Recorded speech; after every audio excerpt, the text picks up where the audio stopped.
Bonjour à toutes et bonjour à tous et bienvenue sur la chaîne des jeux sur l'hôtel. Donc lors de la dernière vidéo, je vous avais montré la mise en place du jeu Castle Eater. Aujourd'hui, je vous propose de suivre une partie de démonstration pour voir comment cela se passe. Alors tout d'abord, il y a une règle spéciale dans ce jeu qui concerne les premières actions des premiers tours de jeu. Donc il faut savoir qu'au début du jeu, tous les défenseurs, donc on a ici, d'accord, ils sont au nombre de 20, tous les défenseurs donc commencent hors du plateau, excepté nos 5 prisonniers ici, et les 3 défenseurs de renfort qu'on a mis à part là-haut. Voilà. Et lorsqu'on effectue une action avec un défenseur pour la première fois de la partie, on doit les déplacer depuis la réserve vers n'importe quelle position du plateau. Donc les positions que l'on a dans les différents lieux encadrés de blanc. Donc on les déplace depuis la réserve vers n'importe quelle position de combat disponible bien sûr, puis une fois que chaque nouvelle unité entrée en jeu est positionnée, elle peut alors effectuer une action. Donc cela veut dire quoi? Ça veut dire que on a 20 unités de défenseurs, donc on a 5 actions par tour, donc ça veut dire que pendant les 4 premiers tours de la partie, seuls ces défenseurs qui sont donc en réserve pourront effectuer des actions. Et une fois que ces 20 défenseurs auront été placés sur le plateau de cette façon-là, on peut alors commencer à effectuer des actions avec les prisonniers de la cellule. Et ultérieurement, quand on aura une carte SS qui nous dira d'utiliser les renforts, on pourra alors aussi utiliser ces défenseurs-là. Donc, ça signifie que, pour commencer, on va forcément utiliser uniquement ces 20 défenseurs-là. Et sinon, eh bien, que peuvent-ils faire une fois qu'ils sont en jeu? Eh bien, une unité en jeu peut faire plusieurs actions, hein, un choix d'une action parmi plusieurs. Déjà, on a les actions qui vont épuiser le défenseur. C'est-à-dire que notre défenseur, il a soit sa face en état de forme, on va dire, en bon état de forme, soit sa face épuisée, exhausted. Donc, hop là. Certaines actions donc épuisent le défenseur, d'autres non. Donc, quelles sont les actions qui n'épuisent pas un défenseur? On a déjà l'action récupérer. Donc, si le défenseur est épuisé, on peut lui faire en action le fait de récupérer. Ok, évidemment, ça ne va pas l'épuiser puisqu'il récupère. Et on a également l'action qui consiste à enlever un jeton désorganisé. Le jeton désorganisé, je crois que c'est celui-ci, je vous l'avais présenté lors de la dernière vidéo.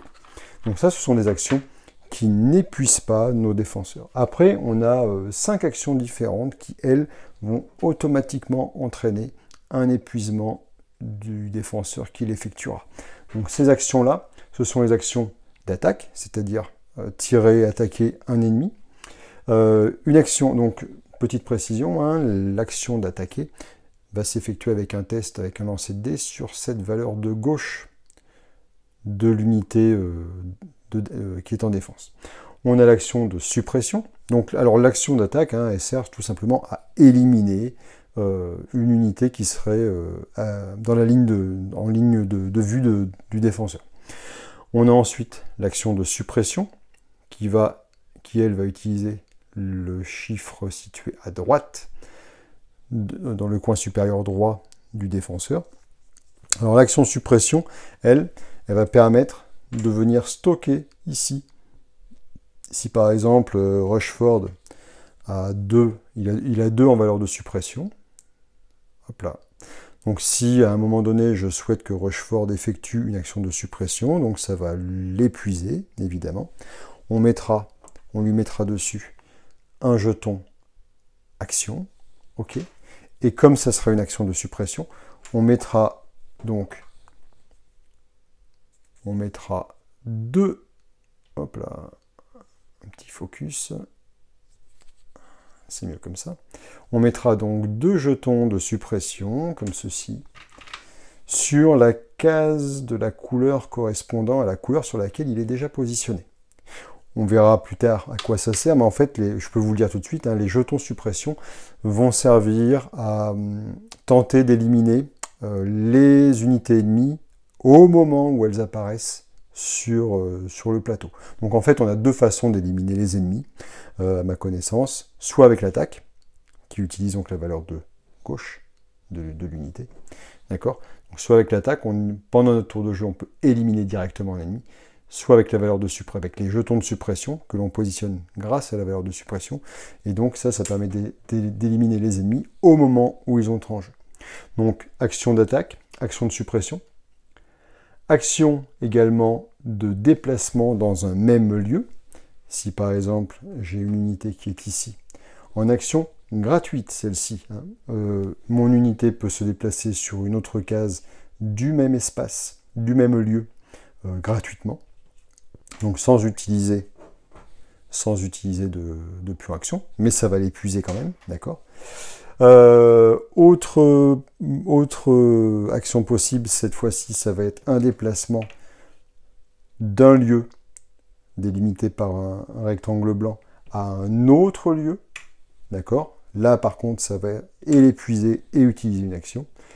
Et enfin, on a la possibilité en action qui épuise les unités d'utiliser des actions spéciales, telles que l'action de commandement,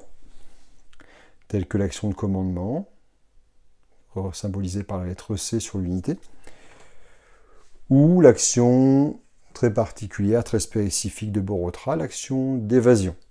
Alors l'action d'évasion, évidemment, ça servira à Borotra dès lors qu'il n'est pas dans le grand hall. D'accord, ça c'est important, il ne doit pas être dans le grand hall pour s'évader. Donc s'il est sur une case d'une certaine couleur, et s'il n'y a pas d'unité ennemie dans un point d'arrivée ennemi de la même couleur, il pourra alors s'évader et sortir du jeu, et lui, il sera de toute façon définitivement sauvé. Donc l'action d'évasion, grosso modo, c'est ça, on y reviendra peut-être si on a l'occasion de s'en servir.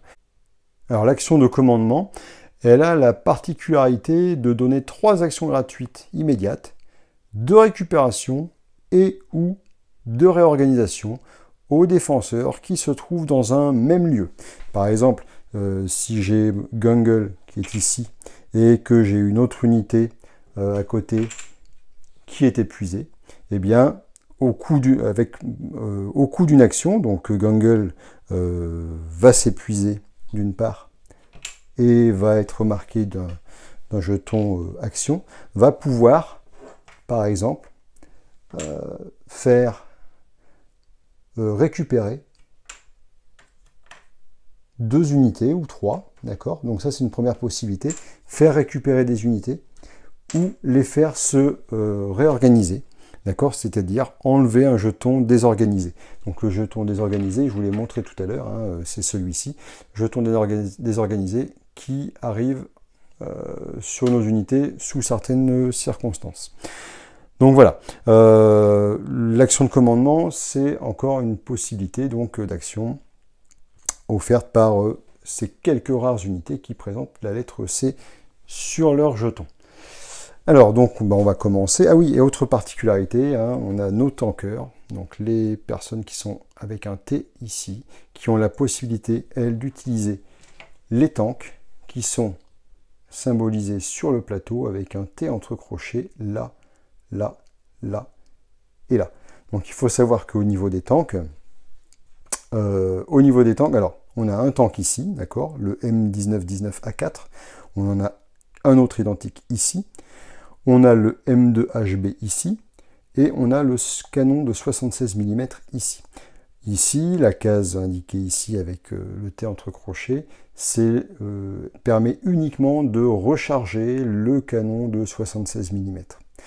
Alors il faut savoir que le canon de 76 mm, pour être utilisé, il doit au préalable être chargé. Donc l'action de chargement, qui ne peut être effectuée que par un pilote, enfin une personne habilitée à utiliser un tank. Voilà. Ensuite, on peut, en défaussant le jeton et en utilisant le canon avec à nouveau une personne disposant de l'attribut tanker, on peut ensuite utiliser le canon 76 mm. Alors c'est quoi l'intérêt d'utiliser ce type d'arme? On va zoomer un petit peu. Là j'ai un zoom par exemple sur le M1919A4. Eh bien on voit que les attributs de tir, enfin d'attaque et de suppression sont de 2 et de 3. C'est-à-dire que si j'ai un tanker qui lui a des attributs de 1 et de 2 en attaque et en suppression, ici, il va pouvoir soit attaquer, soit faire de la suppression aux valeurs de 2 et de 3. Donc voilà l'intérêt d'aller dans le tank, par exemple, ou sur le canon, pardon, 76 mm, pardon. Voilà, donc tank, donc canon de 76 mm, tank ou M2HB, ok, donc avec des attributs de 2, 3, 2, 4, 2, 3, ok, sachant que ces trois derniers, eux, n'ont pas besoin d'être rechargés pour être utilisés. Voilà, donc autant dire que ce sont des armes extrêmement précieuses pour l'élimination, parce que, bon, en fait, ce qu'il faut bien voir, c'est que le chiffre d'attaque ici détermine finalement le nombre de dés qu'on utilise pour essayer d'éliminer l'adversaire. Voilà, donc je vous propose de commencer. Première action qu'on peut faire, justement, alors donc je rappelle, hein, ce qui est important, c'est de gérer l'afflux des unités SS autour du château, et il faut bien comprendre que dès lors qu'une unité, et une seule, hein, pénètre en suivant son chemin dans le château, au fur et à mesure que les unités vont avancer, eh bien la partie sera terminée. Évidemment, c'est le cas également lorsque toutes nos unités sont éliminées. Voilà. Alors, ce qu'on va faire, on va commencer. Première action, on va faire rentrer Rushford. Rushford qui a l'attribut qui peut donc piloter un tank et utiliser un tank. On va le faire entrer, je pense, ici, sur le M1919A4. Donc il entre ici. Et donc comme je disais au tout début, hein, on n'a pas le choix. Hein. Si on veut faire des actions, on fait d'abord entrer et on utilise, dès que le personnage est entré, on utilise son action. Donc Rushford, on va le retourner, puisque ça va le fatiguer. Et on va utiliser donc le tank. On va faire une attaque avec 2 dés sur une case noire, grise, là. Donc ça va être sur ce rifleman qui est en position, sur le point d'entrée numéro 8. Donc on utilise 2 dés, 2d6. Le fusilier, lui, a une défense de 3. C'est-à-dire qu'il va falloir que je fasse 3 ou plus, avec au moins un dé, pour le toucher, pour l'éliminer. Voilà, donc ça c'est un mauvais lancer, ça commence bien. Donc 1 et 2, il n'est pas touché. C'était la première action. En deuxième action, on peut réitérer le même type d'opération en mettant un autre tanker, Macaulay ici, sur l'autre M1919A, ce qui va l'épuiser. Et il va attaquer le même. Alors pourquoi je m'attaque au 8? Parce que 8, 9, bon, on va voir que c'est un des points d'entrée les plus statistiquement utilisés par les SS, puisque les entrées s'effectuent avec des lancers de 2d6. Donc évidemment c'est le 7 qui risque d'être le plus... D'ailleurs c'est le 7 qu'on va cibler, hein, c'est pas le 6, le 8 pardon. Donc notre ami ici va donc cibler ce rifleman au point 7. 2 et 2, 4, voilà, c'est raté de nouveau. C'est une partie qui s'annonce vraiment excellemment bien. On va prendre Seiner, encore un tanker,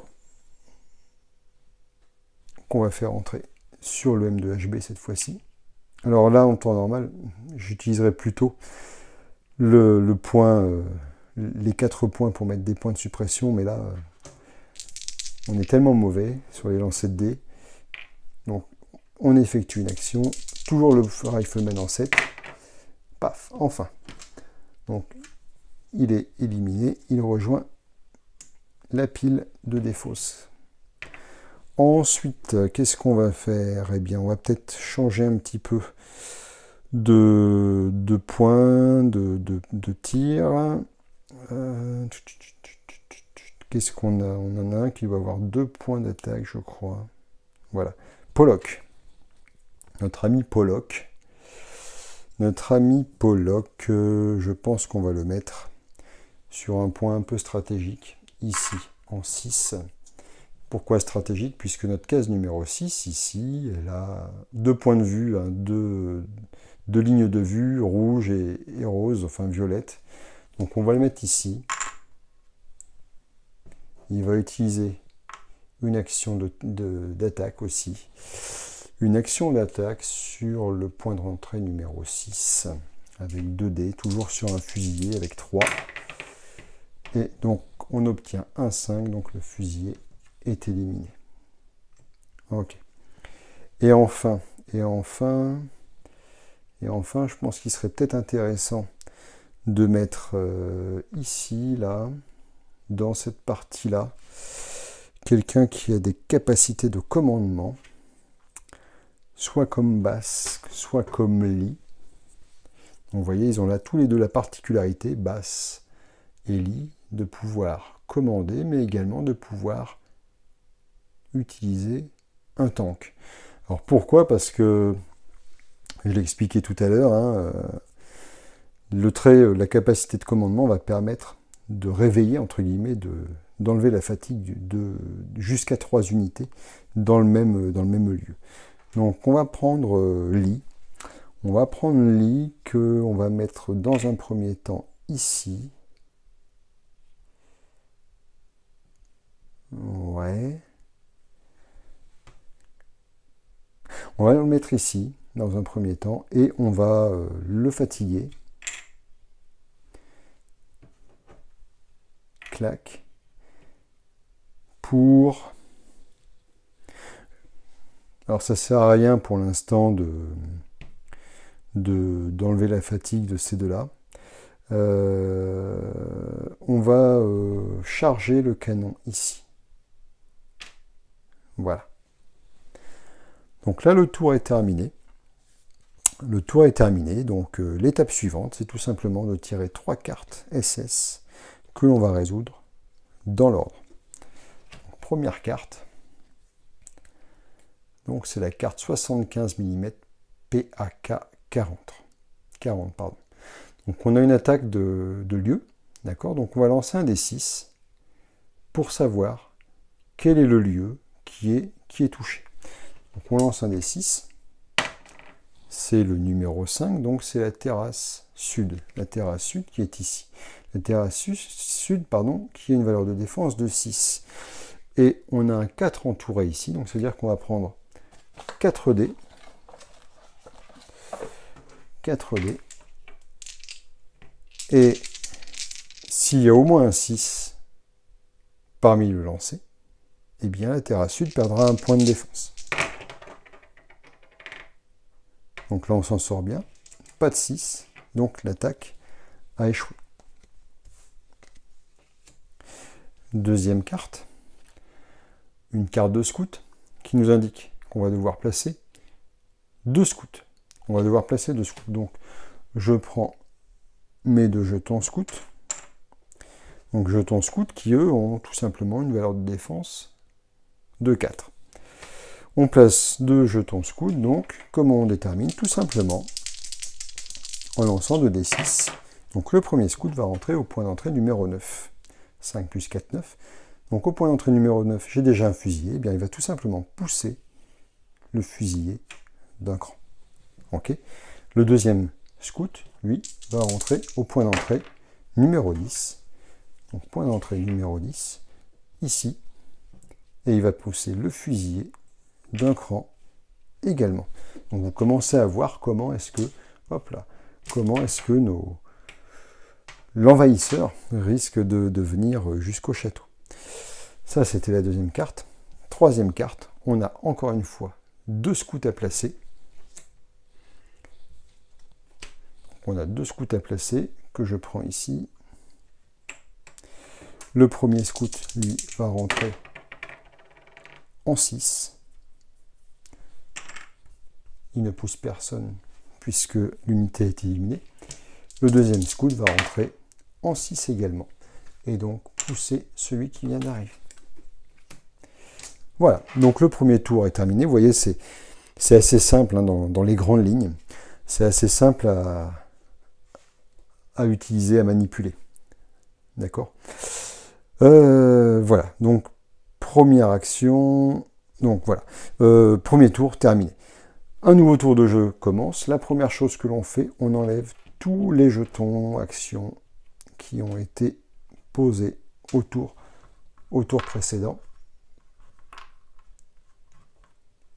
Et pour le moment, on n'a pas le choix que de faire rentrer, de continuer à faire rentrer nos défenseurs qui sont réservistes.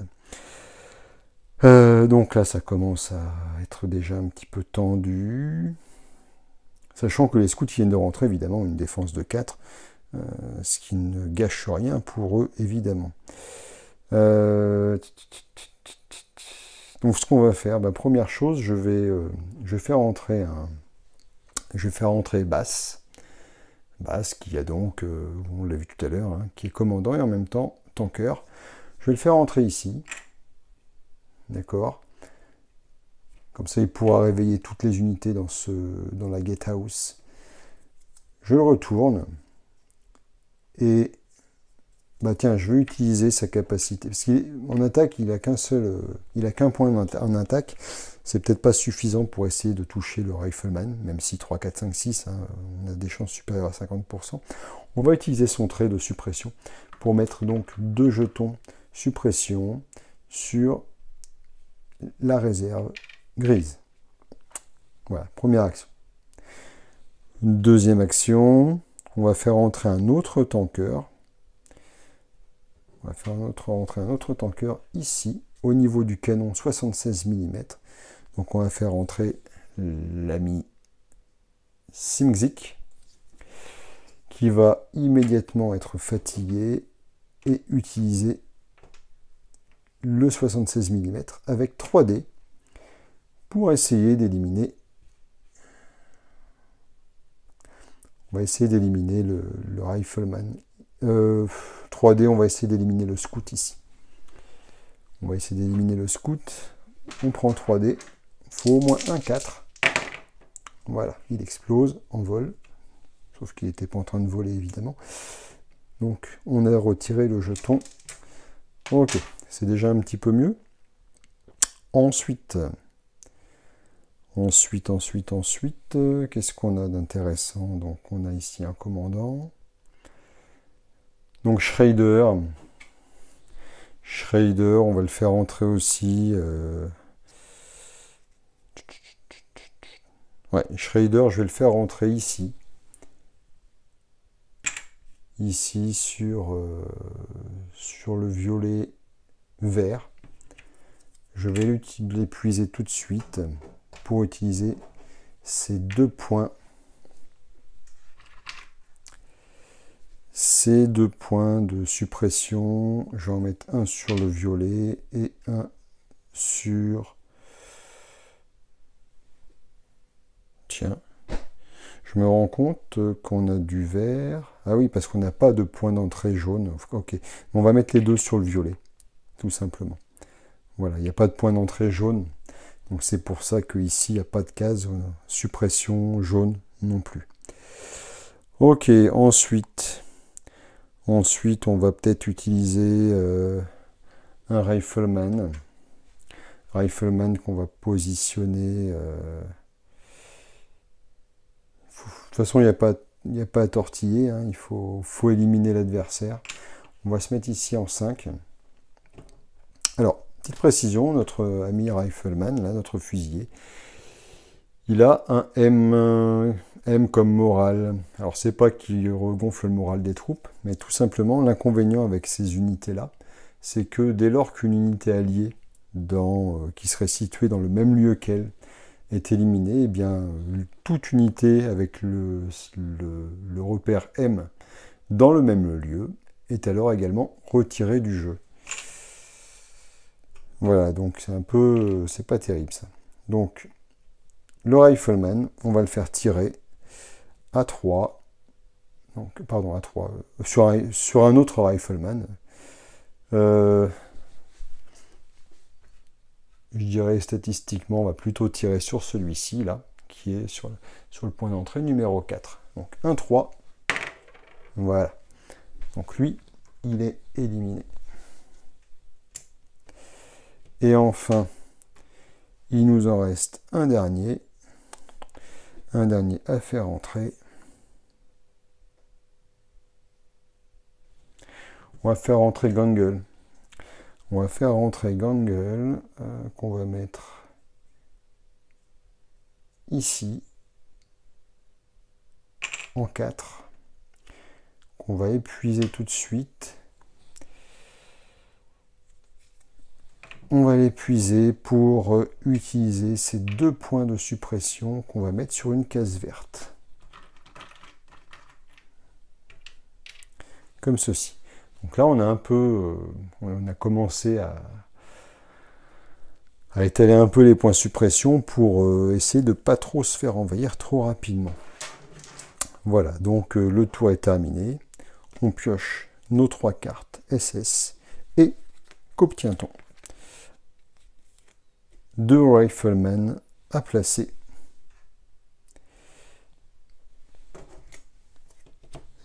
Deux riflemen à placer. Le premier en 12. Donc le point 12 qui est ici. Alors celui-là, je vais le laisser.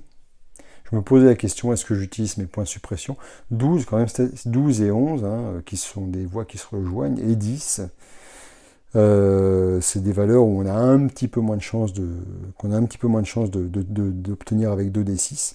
Donc on va le laisser avancer celui-ci. Peut-être à tort. Deuxième rifleman, il va sur le 4. On va le laisser aussi, il n'y a personne. On va dire c'est pas trop dangereux. Deuxième carte. Eh bien, on retourne avec, cette fois-ci, 2 riflemen, encore une fois. Ça va vite, hein. Quand on les fait rentrer par 2, ça va très vite. 12, statistiquement, blabla, tout ça, hein, mon cul. 12, alors, il entre donc sur un point vert, donc je vais utiliser un point de suppression. Donc, je vais enlever un jeton de ma réserve de suppression. Pour lancer un dé. Je pourrais enlever les deux, hein, si je veux. Là, je vais en garder un au cas où. Pour enlever un dé, pour lancer un dé, pardon, et essayer d'obtenir 3 ou plus. 5, donc ça fonctionne, la suppression a fonctionné. Au moment d'apparaître, il a été éliminé. Ouf. Le deuxième rifleman, on va le faire entrer, lui, en 5. Le point 5, c'est là-haut. Le point 5, c'est là-haut. On va tenter encore une suppression à 3, puisque c'est toujours le même type d'unité. 1 des 6, 3 ou plus. Ça rate. Donc, il rentre. Troisième et dernière carte. 2 scouts.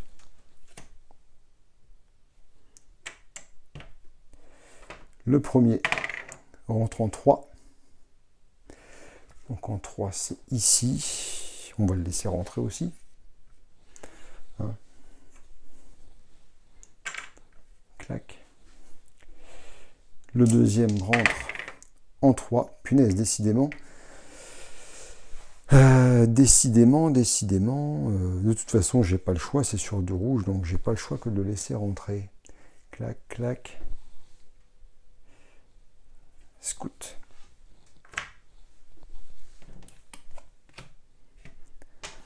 Donc là, si on regarde bien, ça commence à être un petit peu tendu, puisque ici, on a un rifleman. Alors certes, les 11 et 12, bon, on en a quand même 2 qui sont rentrés là. Hein. Enfin, on a tiré 2 fois le 12, donc un qui n'a pas pu rentrer, mais Là, ça commence à s'approcher.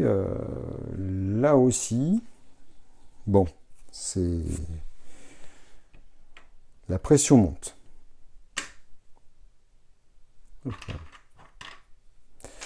La pression monte. Donc, on retire nos jetons d'action. Et on va continuer à faire entrer nos camarades. Alors, nos camarades, il va peut-être falloir...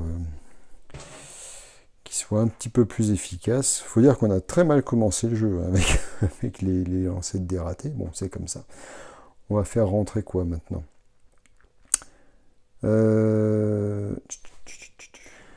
On va faire entrer un officier. Alors, l'intérêt de l'officier, donc marqué avec un O ici, eh bien, il permet d'annuler le M qu'on a sur les riflemen.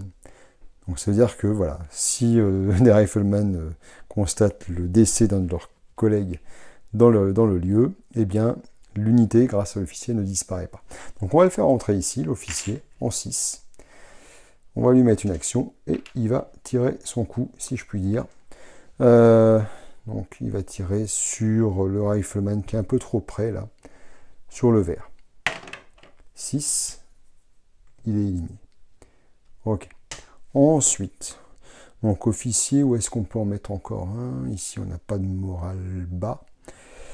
On va faire rentrer un autre rifleman, peut-être. On va le faire rentrer ici.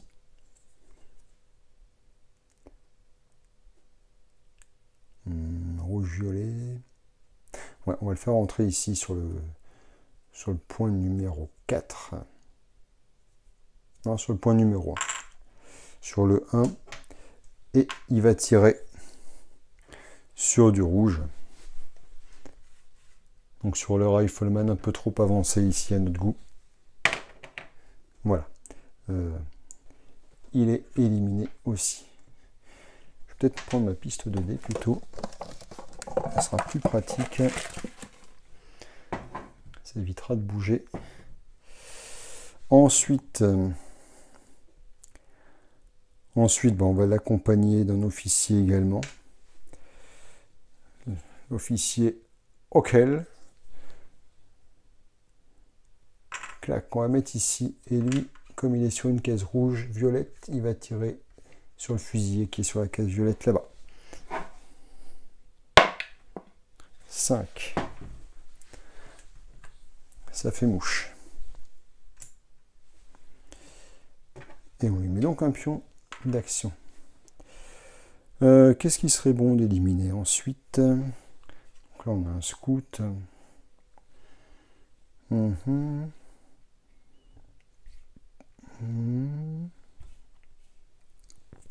va revenir s'occuper des riflemen ici, puisque je suis convaincu que les 7 et 8, ça fait partie des points les plus sensibles.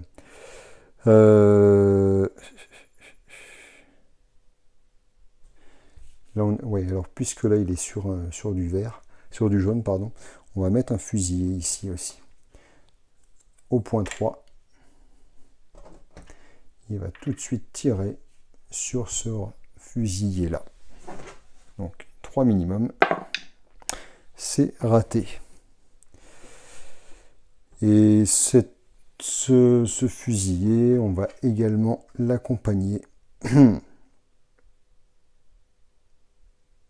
d'un officier qui va également tirer sur la même unité. 3, qui est donc éliminé. Bon, c'est un peu nettoyé. Donc là, il nous reste 5 unités qu'on pourra faire entrer au prochain tour. Ce tour-ci est terminé. On pioche nos 3 cartes. Et on découvre un Sturm. Donc un Sturm qui a une défense de 5. Alors, où est-ce qu'ils sont? Ils sont là. Je n'avais pas sorti leur petit sachet. Donc là, ça devient costaud hein, à défendre. Donc, il rentre au point numéro 2. Donc, on va pousser le fusilier et le scout. Ok. Ensuite, on a une machine gunner. Un machine gunner, c'est un peu spécial là aussi. Nouvelle unité.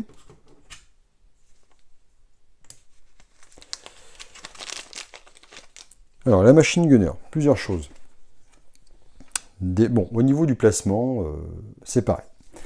Le mitrailleur, lui, donc il entre dans un point et ne pousse pas donc l'unité qui éventuellement est déjà sur place.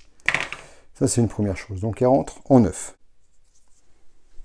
Donc, notre mitrailleur doit être placé sur la zone d'entrée numéro 9, là-haut, donc du plateau.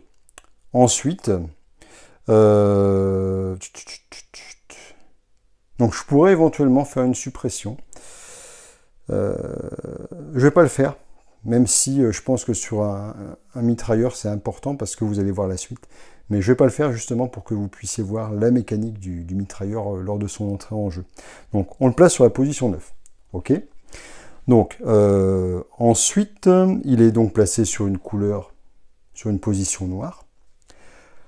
Ok. On doit donc lancer le dé pour savoir quelle est sa cible de position noire, sachant que toutes les cases sont numérotées. 1, 2, 3, 4, 5, 6. Donc là, en rentrant, le mitrailleur cible le gatehouse. Je lance un dé, j'obtiens un 5. Le 5 correspond donc à cet emplacement-là. Ok, donc c'est lui qui est ciblé. Ok. Donc, le mitrailleur cible cette unité-là. Elle a une valeur de désorganisation de 2. Ok. Donc je vais lancer 2 dés. Et si j'obtiens une valeur égale ou supérieure, donc ici égale à la valeur de défense du lieu, eh bien l'unité en question devient désorganisée. Donc je lance 2 dés. Je n'ai pas de 6, donc elle n'est pas désorganisée. Si ça avait été le cas, j'aurais donc placé un jeton désorganisé sur l'unité en question. Sachant qu'une unité qui aurait déjà un jeton désorganisé et qui devrait en recevoir un deuxième serait alors éliminée. Donc voilà pour le mitrailleur. Carte suivante. On a une attaque de lieu. Une attaque de lieu avec une flak 37 de 88 mm. Donc comme tout à l'heure, on lance un dé pour déterminer le lieu. C'est le lieu numéro 2.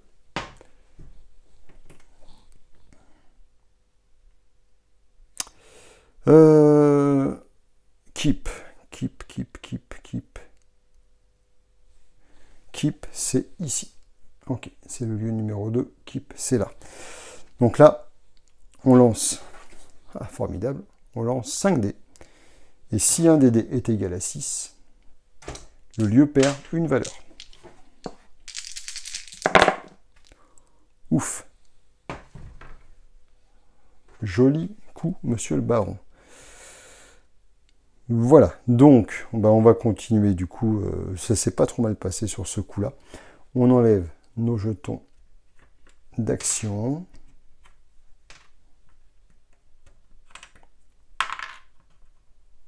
Hop.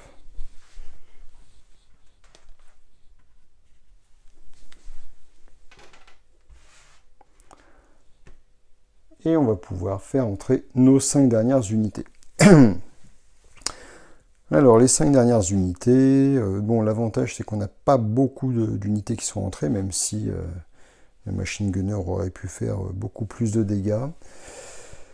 Donc, c'est des unités qui ont un point d'attaque, un point de suppression à chaque fois. Donc, on va déjà faire rentrer un rifleman. Donc, on va faire rentrer ici sur du rouge pour tirer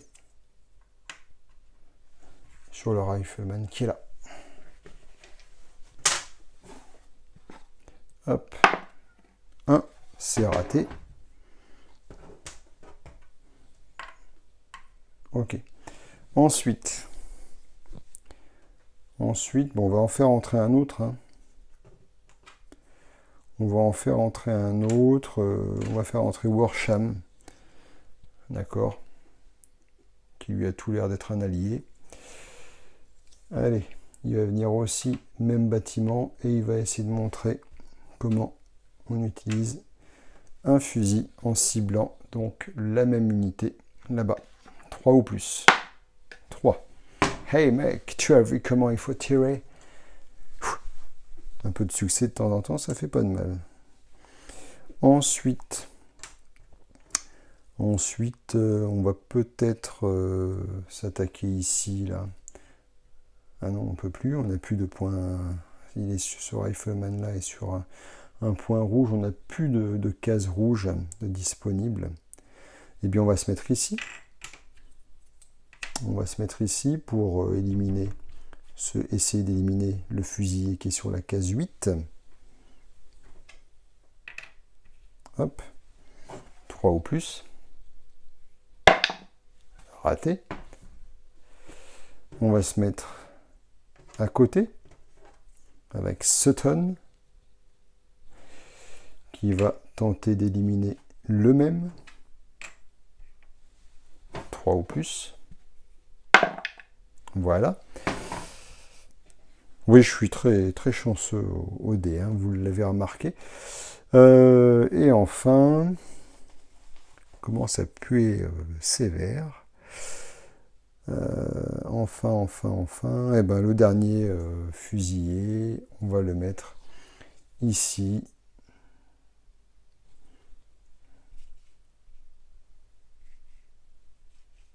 Ouais, on va le mettre ici au point numéro 2. Et il va tenter d'éliminer le fusilier qui est ici sur la voie numéro 10. Donc 3 ou plus également. Voilà. Des belles, bonnes vieilles brelles. Hein, des bonnes brelles au tir. Super les gars. Continuez comme ça, on ira loin. Donc le tour est terminé. On pioche donc nos 3 cartes. Et là, qu'est-ce qu'on obtient? Une attaque de lieu avec le 75 mm. Donc on lance un des 6. Maintenant vous commencez à connaître le truc. 1. Donc Besotten Jenny. Ok, donc c'est ici. On va lancer 4 dés. Alors oui, Besotten Jenny, vous remarquerez que tous les lieux ont une valeur de défense égale à 6, 5 ou 4. Sauf Besotten Jenny qui peut avoir une valeur de défense égale à 6, 5, 4 ou 0. Sachant que si on est à une valeur de défense de 4 et qu'on se fait encore toucher sur Besotten Jenny, donc le tank hein, finalement, toutes les unités sur ce lieu sont éliminées et le lieu ne peut plus être utilisé. Donc ici on va utiliser 4 dés pour voir si on a un 5 ou plus. Donc eux, ils réussissent, hein, généralement, vous avez vu. Bon, Besotten Jenny prend un point de moins. Deuxième carte. 2 fusillés à placer.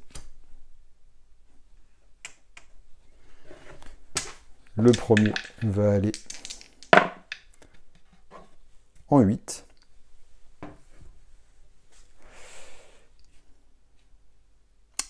Je vais utiliser un jeton de suppression pour essayer de ne pas le faire rentrer. Donc 3 ou plus. Ouf. Donc lui, il ne rentre pas. Il est directement éliminé. Le deuxième fusillé va aller en 9.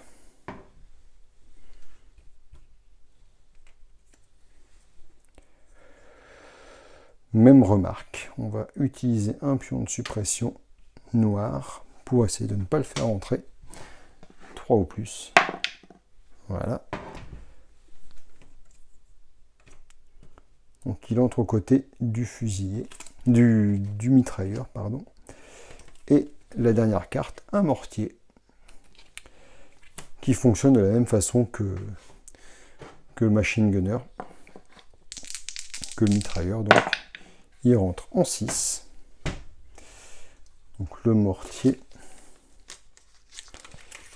il rentre en 6, où on a déjà un scout qui ne sera pas poussé, donc une valeur. Alors, on est sur du violet. Alors, valeur de défense de 4, moi je dis que ça se tente. On utilise un jeton suppression. On ne peut pas foirer à chaque fois non plus. 4 ou plus. 3, formidable. Donc, on n'a plus de jetons de suppression quasiment, c'est super. Donc, le mortier rentre ici. On va déjà lancer un D6 pour voir quelle case il cible. Case numéro 1, donc c'est ici. Si c'est pas la 1, si la case 1 est vide, c'est la 2. Si la 2 est vide, c'est la 3. Si la 3 est vide, c'est la 4. Où est la 4? Où est la 4? Elle est là. C'est là où il y a l'officier auquel. Ok. Et donc on lance 3d6. Et si donc la valeur est supérieure à 6, est égale ou supérieure à 6, donc égale à 6, il est touché. Ce n'est pas le cas. Ok. Voilà. Donc là on a terminé le tour. Enfin le tour, et en plus on a fait entrer toutes les unités de défense, sauf bien sûr les 3 renforts, mais pour l'instant ce n'est pas d'actualité.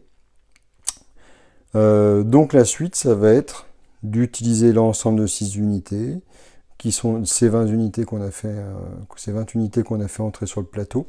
Je vais commencer à enlever les marqueurs. Donc on va pouvoir les utiliser. Pour les utiliser, il va falloir les faire récupérer, hein, les retourner sur leur face claire. On va pouvoir aussi utiliser, ça a bougé, on va pouvoir aussi utiliser les prisonniers, d'accord, que l'on va pouvoir, si on veut les utiliser, il va falloir d'abord les faire entrer dans le château pour leur faire utiliser leur capacité. Voilà, donc ce que je vous propose, c'est d'en rester là pour aujourd'hui, pour cette vidéo, et je la reprendrai un petit peu plus tard pour la suite de cette partie. Voilà, ciao ciao.